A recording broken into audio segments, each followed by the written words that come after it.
70 जे ॾहाकनि वांगुरु वेठा सोचो त मोहम्मद अली बोगरा हीअं न करे आ, चौधरी मोहम्मद अली हीअं न करे आ, यहया हीअं न करे आ, अयूब हीअं न करे आ। हाणे बि तव्हांजे ख्वाजा आसिफ कल्ह चयो आहे मीडिया ते, वफ़ाक़ी वज़ीर दिफ़ा सवाल थियुसि त तव्हां दहशतगर्द पालींदा आहियो, त चयईं ख्वाजा आसिफ चयो त हा उहे ज़िया ऐं मुशर्रफ जे पॉलिसियुनि जे करे असां हिन रस्ते ते हलियासीं ऐं तबाह थियासीं। सुभाणे ईअं न थिए जो 5-7 सालनि खां पोइ वरी चओ त 2025 में शहबाज शरीफ ऐं आसिफ ज़रदारी ऐं उन्हनि जे धड़नि जी पॉलिसी जे करे असां अहिड़ियूं ग़लतियूं कयूं जंहिंजा नतीजा ईंदड़ कई ॾहाकनि खे बर्दाश्त करणा पवंदा, मुंहुं ॾियणो पवंदो। आउं तव्हांखे ॿुधायां थो त सिंध जो मूड ॿियो थियो। सिंध जो मूड थियो त असीं पुरअमन आहियूं, असीं अमन जा तलबगार आहियूं, असीं सॼे पाकिस्तान जे माण्हुनि खे पंहिंजो भाउ था सम्झूं।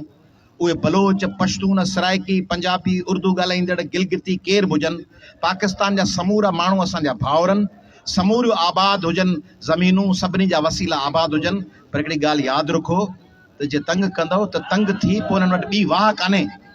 सिंधियुनि वटि ॿी वाह कान्हे। सिंधियुनि वटि हिकिड़ो ई दरिया आहे। सिंधियुनि वटि हिकिड़ो दरिया आहे ऐं उहो दरिया जेकॾहिं बंदि कंदव, अदा तो नारो ॿुधोसीं 2 मिंट, सिंधू बंदि कंदव त दरिया खां सवाइ असां वटि ॿियो को रस्तो कोन्हे। ऐं कारपोरेट फार्मिंग जे आड़ में असांजे हिकिड़े ज़िले मां 20-20, 50-50 हज़ार एकड़ ज़मीन खणंदव, उते ॿियूं हुकूमतूं ठाहींदव हर ज़िले जे अंदरि, त उन लाइ पोइ सिंधी पंहिंजे वतन में पनाहगीर थी वेंदा, इलीगल इमिग्रेंट्स वांगुरु सिंधी ट्रीट थींदा। तंहिंजे करे सिंधियुनि खे दीवार सां न लॻायो। सिंधी हाणे हिकिड़ी ताक़त बणिजी उथिया अथव, सिंधी हिकिड़ी कुवत बणिजी उथिया अथव। सिंधी हींअर बिना पार्टियुनि जे फ़र्क़ जे, बिना झंडनि जे फ़र्क़ जे, बिना नज़रियनि जे फ़र्क़ जे, बिना लीडरनि जे फ़र्क़ जे, ऐं जेॾां वञा थो उते जेकॾहिं मूंखे क़ौमी अवामी तहरीक वारो भाकुर पाए थो, ओॾी भाकुर जसकम वारो पाए थो, SDP वारो पाए थो, SUP वारो पाए थो, शहीद भुटे फंक्शनल वारो पाए थो, मुहाज़ वारो पाए थो, हींअर सिंधी JUI जमा इस्लामी वारो पाए थो, PTI वारो पाए थो।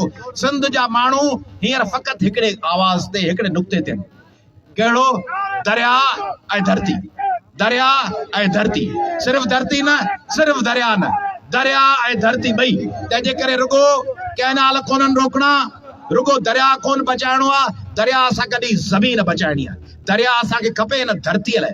तंहिंजे करे कारपोरेट फार्मिंग जेकॾहिं ख़तमु न थी ऐं इहा धरती असां खां खसी वई त पोइ दरिया असां छा माल वेंचारींदासीं छा? दरिया असां पाण वेंजंदासीं, टुबियूं हणंदासीं छा?